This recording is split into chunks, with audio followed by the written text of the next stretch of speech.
Nøye er vittikon og frier fra gode feivaren og Herren Jesus Kristi. Lett okkon ødel bia.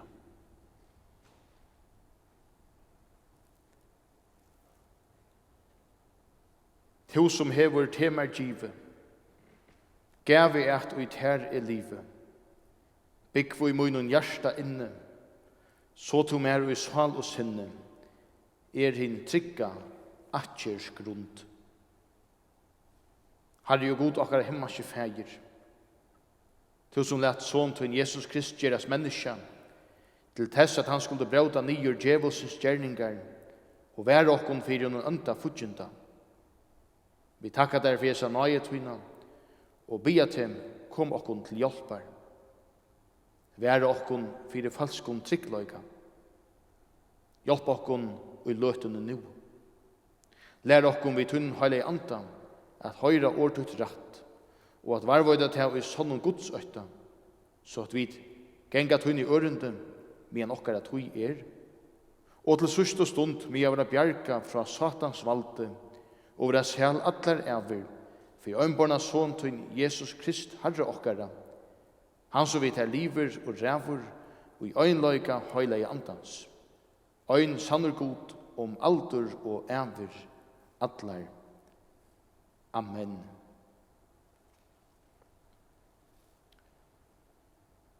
Og i dag tre sunnudagur i føstu, og hetta høyleie evangeliet til 17 tekstarum, skriver Johannes evangelistor i 8. kapitlet, versene 24 til 1 og til leva såleis i Jesu navn. Jesus sier vi jødene, vær god færtikkere, ta elska og tid med. Så jeg fra god er jeg ingen ut, og komen, til at heldur ikke er jeg kommet av meg selv, men han har sendt meg. Hvor skilja tid ikke tale om mine, til at de tåler ikke at høyra årmut. Tid var djevelen til feirs, og det som feirtikkar lister vilja tid gjera. Han var manndråpare fra opphaven, og stendur ikke i sannløykanen, til at sannløyken er ikke i honom. Da han talar likten, talar han av sin egna, til at han er liknare og feir at liknene. Men jeg tror at jeg taler sannløykan, tryggva tid mer ikke. Kvartikere kan sia med sekan og i nekkare synd. Taler jeg sannløykan, hvor tryggva tid mer ikke. Han som er av gode, høyre Guds år, tid høyre ikke, tess vekna at tid ikke er av gode. Jødan sværa av oss at vi han, det ikke rett, som vi sier, at du en samariebygve, og at ytler ande ut her. Jesus sværa i, ikke nekkar ytler ande i mer, men feirmoin og tid vann med. Men jeg søker ikke og mine, han som søker henne og dømer.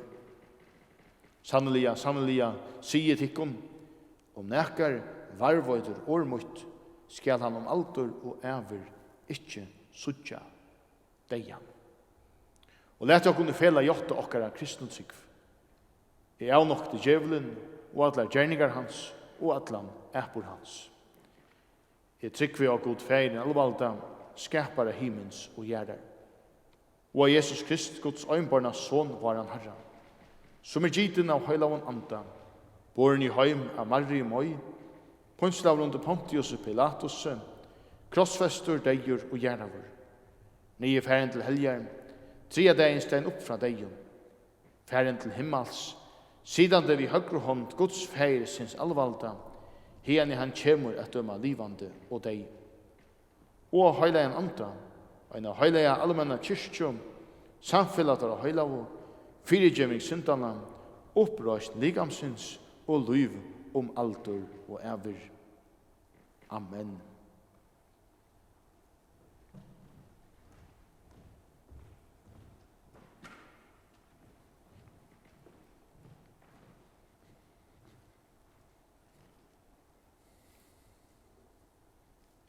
Lett okkur bia. Heilige feir, vi takkar deg for ditt heilige år til okkar og i det. ordet er sannløyke. Lett alle oss okkur veien til sannløyka og til sælum. Amen.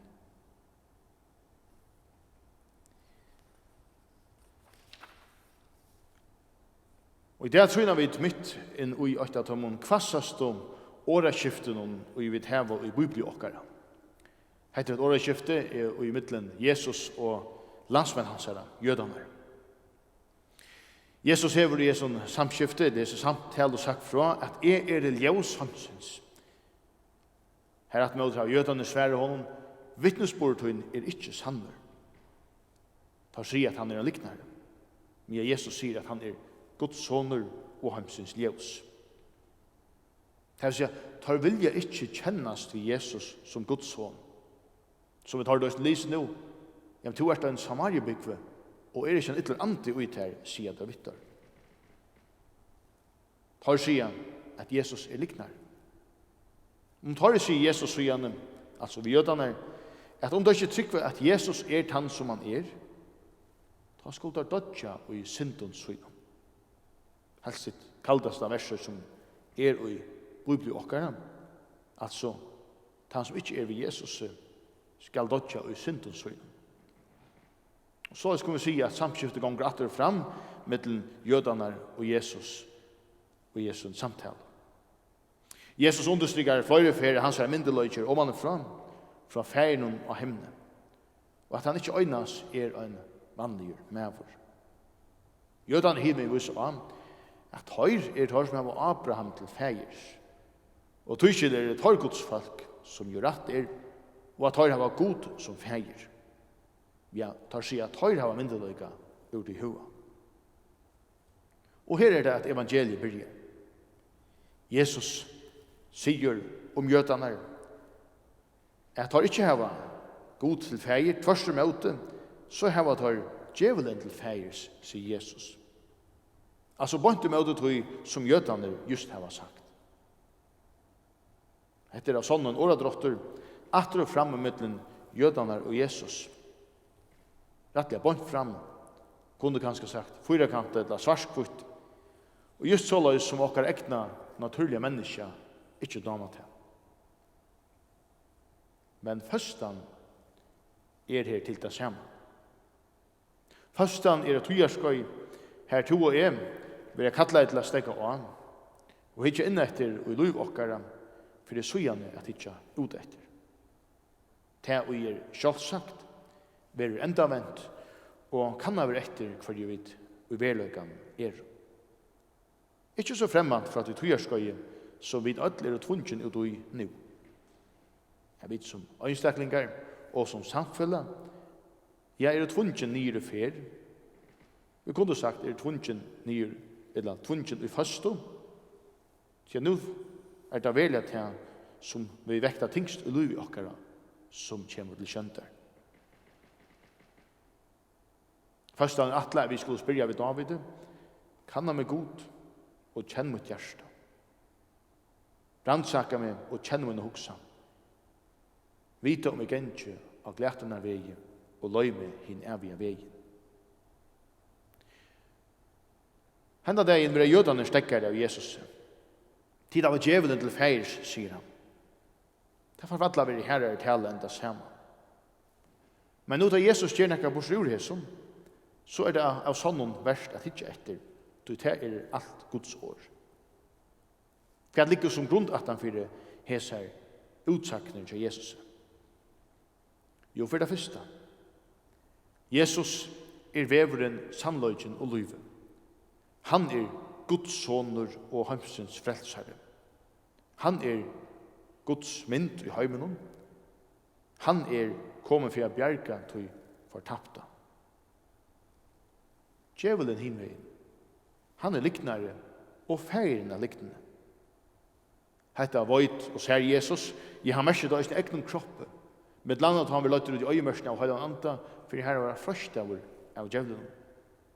Og ikke minst, ta han for filter, hovaver og krossfester, og være krossfester som godsbottar.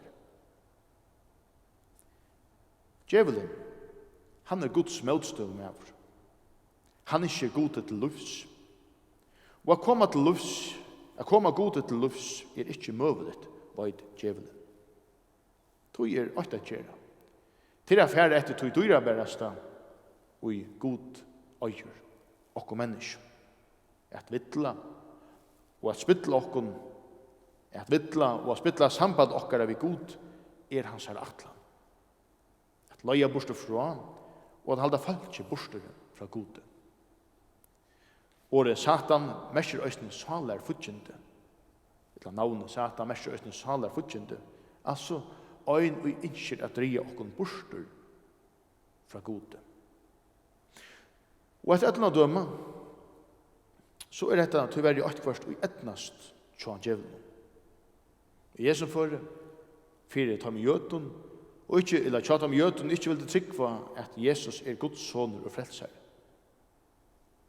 Men således tyverri ikke bare ta. Jesus sier nevnlig at innom lufsens postur for til lufs, å få å vinne veien fram. Sambart Jesu ekne åren, det at tøyskilt til å være mong, og i genga etter tøy veie, og i fører til undergengs, og få teg og genga lufsens vei. Det så vidt grunnen jeg halda fram i det, til ønta og til gaua, glætan og frelsa. Vi da hørst om hese boar, møveløykar hese boar veier, så ometallig ofta. Det ikke øyne en løyt fra gamle døven at tala om hese vierskifte? Jo, det gammalt kanskje, men framvis satt. Det Guds år værer om ever. Det det så at ofta vi har anvendt om hese vierskifte i Bibelen, og tog øya vid at hekka det i ramasta olvara. Hør, takk ikke feil. Jesus Kristus, han har sikra. Han har tidsi deians velte. Og just tog skudjar djevelen Kristus. Tog gledest djevelen om en kristendom, og ikke helde fast vid Jesus Krist. I sier atter. Tog gledest djevelen om en kristendom, og ikke helde fast vid Jesus Krist. Ja, satt å sige, så har djevelen til funnet vi nasta kærløyga, omsorgan og spiritualitet, ombært til seg ikke å tenkt at Jesus og båren av hans herre kærløyga. Og hinveien, vi hadde det ganske oppe at det bedre ved Jesus, at djevelen har funnet vi gjennom kristendommen som øynas gerast føvor år, men her liv og levnaver alls ikke mest av Kristi kærløyga og omsorga. Djevelen vet at av et liv i Jesu navnet, og djevelen vet at og vi frelsere navnet ber kristen menneske gauan avvøkst. Vi har avvøkst til halkanar og i tjenest og fire sine medmenneske. Tøye vilje hans er åttans, at to livet åttan Jesus. Hesa salarkvål opplevde Martin Luther, Øysten såleis ist om hese vierskifte. Hin ønte fikk seg valgt om her, han høytte meg vid deia. Så tung mer henta byre vær, og tare vatte eia. Tog alt og djupare sak til selv fann i ångan ved, mer munte synden valta. Og i oppenberingsene det nokre brøv til nokre kyrkjelig. Det ene brevet til kyrkjelig i Efesus. Hetta kan vi lese om i oppenberingen kapittel 2. Og i som brevet, fær kyrkjelig av stenen, ser av vøkker år vi av vennom. De vil ha røst, for ikke at de var huskt tøymon, og gjøre falskjer apostler. Kyrkjelig hever må båre nekv, øynas vekna Jesu navnet. Helst hever kyrkjelig være for større forfylking. Kyrkjelig hever rønst vel, hever haft tålmø. Men så kommer dette, så ser alvars hjemme. Men det har vi imøtet her, at du vil give opp til en fyrra kærløyga. Og i Bibelen vil nekjørs på seg at Jesus brukkommeren og kyrkjelig hans herre brukor. Og mynden at brukor og brukkommer høyre sammen. Det har livsfellesskap. Og skulle brukor og brukkommer ha det godt, så må de liva livet og fellesskapet vi hvert annet. Eta og sova sammen, tåsa sammen. De elskar jo hvert annet. Talan om et kærløks samband. Men i kyrkjelinen i Efesus dette kærløks sambandet mellom kyrkjelige og Kristus borsterblivet. Det vært til ytre gjerninger, ja innantømt liv. Jesus ikke langer pastor av tørre livet. Det øynens vært et øyte. Det blir jeg vel, og så godt ut, men nå kærløkken kalter, for ikke å si borster. Just som i en tjonaleie, her samveran og samskifte borsterblivet. Livet blir jeg så vel, men i alle råkene var samskifte og samveran glömt, og sambandet kvarv. Og dette rekar ikke øynens kyrkjelige i Efesus. Dette øysene aktuelt til okkom. Og tog må vi spyrja. God, hjelp okkom til retta svær. Vi må spyrja, hvordan tja ter og mer? Hvordan vi okkara kyrkjelige her i frukyrkjene, i Gøtum eller Avvik? Hvordan vi okkara kyrkje? Hvordan vi okkara tjau? Kjøtt at vi at i øyneshugene heva nastra kærløyga, gauar gjerningar, omsorgan og andalighet, men vi har glemt okkara frelsara Kristus. Og av hennes syne kjøtt at vi øynes heva det fyno, gau og rødt og kristelige årene, men annars ikke gengut om en gjerningun som god vil sett for 8 kristne mennesker at gengu i. Ja, kjøtt at vi gjør oss ønske kyrkjelige i Efesus, vi gløyma han og i alt snur seg om Jesus Kristus, Guds soner og frelsere. Først han vil nevnt en omvendigar og bautartøy. Altså at tøyarskøy her tøy at gjøre opp. Jeg vende atter til hans herre, og vi vet hva det døpt til. Jeg vende om. Daglig da kom atter til hans herre, som luftsins ljøs og hamsins frelsere, og som kan løysa fra begge synd og deia. Til okkara, og så til kyrkjelig i Efesus, vil tøyskjel sagt, minst tøy til kvean du fallen, og vend om og gjer hinnar fyrro gjerningane. Vend om til at Jesus vil samfylla vi øyn og kvann av okkom. Han vil frelse. Prætik og teksten i føstene nema så utøkjelige etter evne vid djevelen og til ønda. Og kanskje at jeg kan tidjas som støyner om man byrå i hesson døvun, tar vi ikke hava anna at høyra eller hugsa om enn korona covid-19 smittena. Men vi skal minnas til at Jesus lufsens herre. Han sikra av til ønda og av djevelen. Vanlige dier genga vi ikke og suttja hinn verst under hverjum støyne og hava ikke gingis hålleis og godt til sama. Tøy det han heldur ikke. Men åtta mun til støvuna hvor han gau etter ring. Lyt rundt om til. Sutt familietøyna.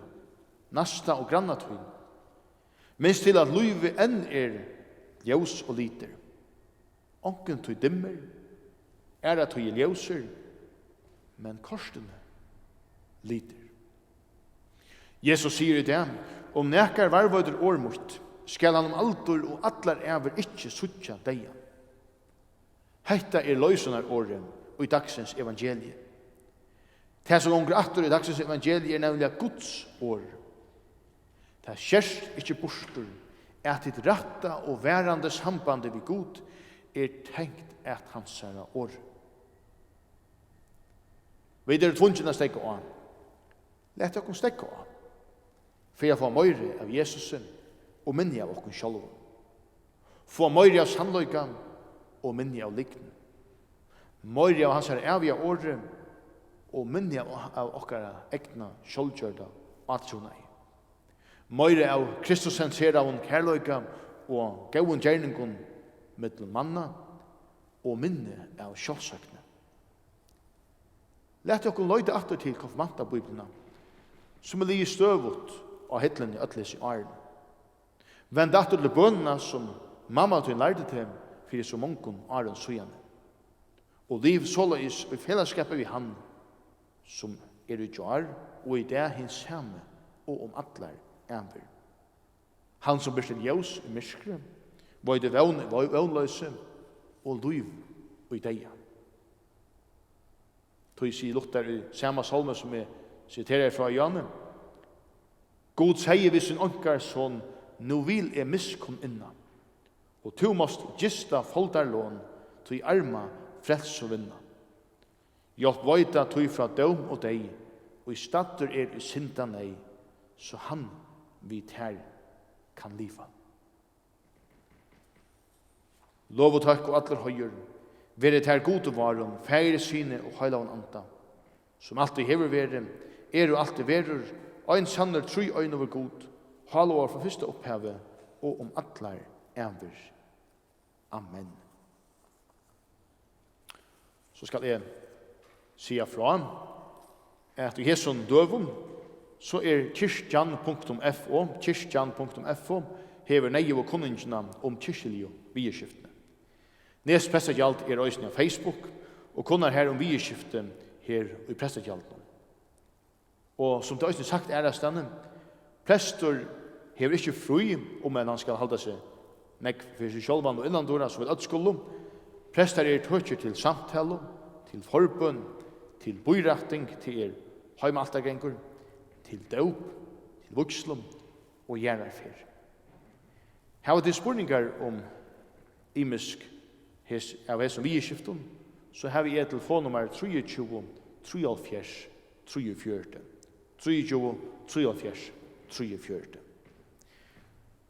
Og i kveld klokkan 18 så det av tabor.fo eller av trobåten.fo mulig å fylgja vi møte som minner hette her, men til i Kjøsåsen og Tofton, til klokkan 18 vi Andreas og Magnussen i Askriver Jan Kirkeli og Heimamisjonene. Han taler og til altså et møte åttan folk, men til kunne fylgja vi av internetten. Tabor.fo og trobåten.fo. Hvordan er det kommande sånne der? Her av søyene, her av kanalene, til å finne av det, og til å være lyst av Facebook. Lett dere at bia.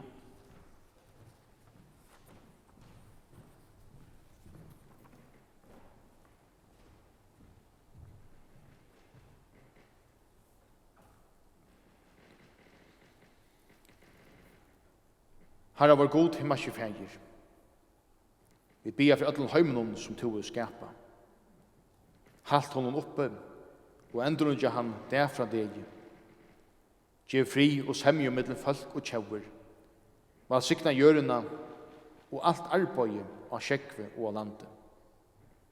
Hjelp okkene for å vel skapene vers tutt. Og at omsida notturna av skin saman hot. Gjørene, menneskene, Jorden öllun vöxtre at gagna. Vi ber for öllun som rakt av sorg, vannlokko og sakne. Trosta teg sorgarbundnu og øttafotlu. Gjev fatakun og kuavun fralsi og rattvise. Metta teg svonku. Hjelp dem høybleisu, utlagnu og frileisu. Vekja dem som sita i fengehuset, dem som nøyt av øynsemme og ongan gauan vidas her. Vekja dem som sjuk likamliga etla salalia. Gjev dem storande og motleis og vevn og mot av nutjum. Vi bia for öllum som finnje vald og mynduløyka, anbyrd og kunnløyka. Vi bia for løgtinge og landstøyre, løgmann i huset hansara, drottningene og huset hennara. Gjev dem troskap og visdom, så at de omsida gaver til en rett, og hjelp okkon at bia for Jesu. Hjelp oisne okkon öllun at eka avgjerir som okkara medmenneskjon til sikningar. Vi bia for landet og falsk okkara kærum, og öllun som videre gaufi og stand okkon her. halt verndarhåndene i brokken. Frels okken fra ötlen ytlun, og halt okken fra struje og klandre. Gjev okken styrke og vilja at hjelpa for øren. Vi ber for kyrkjetøyne her og om atlan høymen. Var sikna og endur ikke henne vi høyla i andre tøynen, så at hon kan bo ötlen menneskjen frelsande årtøyt. Gjev okken være verande ut i fellesskapet, som tog i høyla og døpe sett i okken ui. Læt henne høyla og kvöldmåltina være okken til styrke og sikningar, tar vi øyna for å slippe atter til altars. Hjelp okken ötlun at tjena her vi glede. Vi bia til, lys for tøymon som litja til det sørsta. Styrst teg og sita tjatøymon. Gjev okken til okkara tøymi kjemur at færa hiane i frie, i alle dia til, og så leis efstra degi sel at rysa opp til at vera sama vidt her, og ötlun tøynon høylavu, og i rujtje tøynon atlar ever. Høyr okkon ta i vid saman bia. Fæje var, tu som erst av himnon. Høylagt ver navntøyt, kommer rujtje tøyt. Vere vilje tøyn, som i himne så a gjør. Gjev okkon i det okkara dagliga brei, og fyrir gjev okkon sinter okkara, så som vid øysene fyrir gjev at høymon, og i møte okkon sinta. Og lai okkon ikkje i frøstingar, men frels okkon fra til ytla, til at tøyt i rujtje, valde og høyren atlar ever. Amen.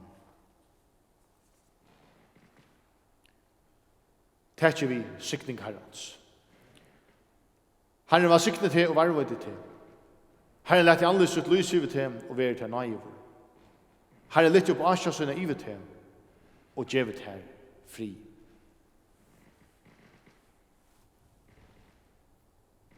Amen.